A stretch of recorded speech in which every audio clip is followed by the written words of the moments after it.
Hello friends, once again good morning, જય શ્રી કૃષ્ણ, મહાદેવ હર, જય દ્વારકાધીશ. હવે છે ને અમે મોટરસાઇકલ લઈને ફરતા હતા ને તો એક બીજી મસ્ત મજાની જગ્યા મળી છે. તો તમે જોવા આ સામે સીડી જોઉં તમે ખાલી અહીંથી આ ઉતરી આ સામે અને આ સીડી અને આ એની જગ્યાઓ બધી. ચાલો અંદર જઈને બતાવું. જુઓ આ ગેટ છે નાનો અમથો અને અવાવડું જગ્યા જેને કહેવાય ને બહુ ઓછા લોકો અહીં સુધી જાય છે. તો કંઈ વાંધો નહીં, આપણે હિંમત કરીને અંદર જાય. શું છે અંદર? કોથળામાંથી બિલાડું નીકળે છે કે ડાઘીઓ નીકળે છે જોઈએ. મિસ્ટર ઇન્દ્રજીત, પ્લીઝ કમ.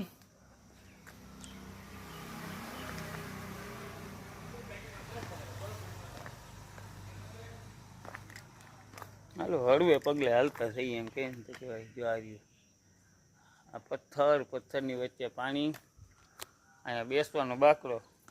પણ હવે અહીંયા કોણ બેસતું હોય ને એ ખબર નથી. હા હા,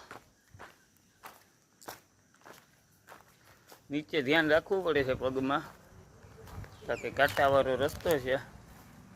અને આ જો આ જૂનવાણી જમાનાનું કંઈક છે, કોઈને ખબર હોય તો કમેન્ટ કરજો. આ કોતરણી કામ છે, જે તે સમયે ડિઝાઇન કરી છે પીપળાના પાનની ને. જોઈ લ્યો તમે, આખી દિવાલ કોતરેલી છે.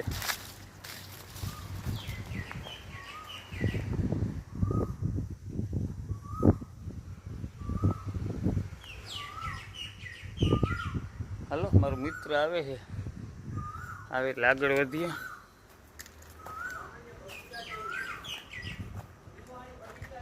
જૂનવાણી બગીચા જેવું છે. જો આમાં અંદર હું તમને બતાવું. આપણે ભલે ગમે એ કોઈ જાય કે ન જાય, આપણે છેક સુધી પહોંચી જાય. ભૂગર્ભ પાણીનો ટાંકો છે, જે તે સમયે કંઈક ઉપયોગમાં લેવા માટે બનાવ્યો હશે. જુઓ આ કંઈક અલગ વસ્તુ છે. મારે અહીંથી કરી અને અહીં સુધી જવું છે. તો એક જમ્પ કાપી છે, તો આપણે અવળો રસ્તો પસાર કરી લીધો છે એક જમ્પમાં. અને આ જે સામે આ સીડી મેં તમને બહારથી બતાવી ને એ છે આ સીડી. હવે અહીંથી હું તમને બીજું કંઈક બતાવું. સામે એક ઓરડી છે ને ખુલ્લી છે.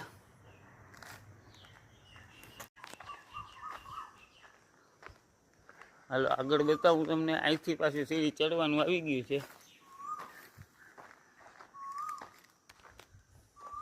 આઈ થિંક આ સીડી ચડીને મારે તમને બતાવવું જોઈએ એવું મને લાગે છે. જો અહીંયા અમે બેઠા હતા, આ બધી સીડી ઉતરી. હા, પુરાતન ઓલાની પથ્થરમાં જડેલી પગથિયા છે. હા મતલબ એ કાંઈક આવવાનું ઓલું હશે. જો ને. હા હા ચોક્કસ. હાલો જોઉં છું, સીડી ચડીને તમને કહું ત્યાં શું છે.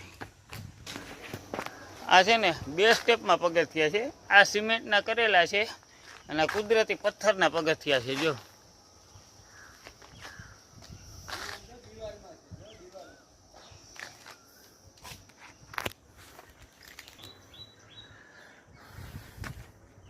આ જો દિવાલના પગથિયા.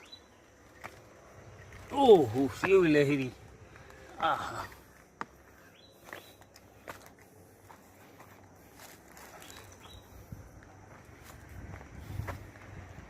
દિવાલમાં કોતરીને બનાવેલા પગથિયા છે. અને આ ઓલી રાંગ છે, અમે ગયા હતા એ. અને જોઈ લ્યો હવે.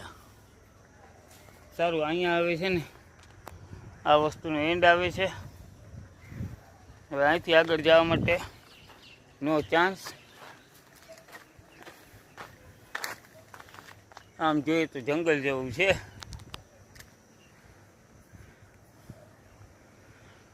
બરોબર, હાલો હવે આગળ તમને જો કંઈ આવી જગ્યા હશે તો બતાવીશ.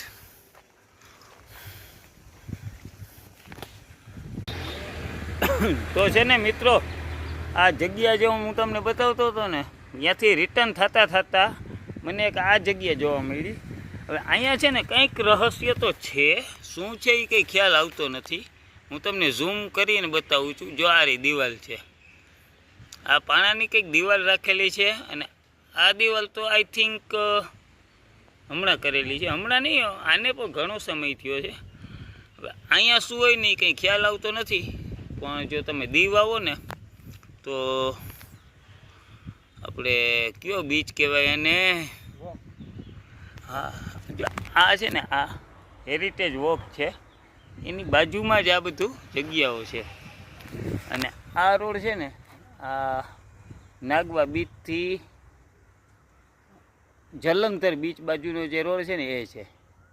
જે બાજુમાં બીચ મેં બતાવ્યું ને જલંધર બીચ છે, ને એની બાજુમાં જગ્યા છે. તો આ રહસ્ય કંઈ સમજાતા નથી, પણ ક્યારેક તમે દીવ આવો ને તો એક વખત અહીંયા તમે આવજો, તમને ફોટો પાડવાની બહુ મજા આવશે.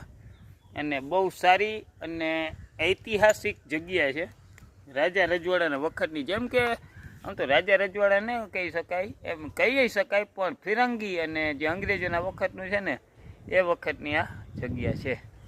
તો ઓકે, તો આ વ્લોગને ખરેખર હવે અહીં એન્ડ કરી, જો કંઈ નવી જગ્યા મળશે ને તો હું તમને બતાવીશ. ત્યાં સુધી બધા આવજો. જય શ્રી કૃષ્ણ, જય માતાજી અને મહાદેવ હર.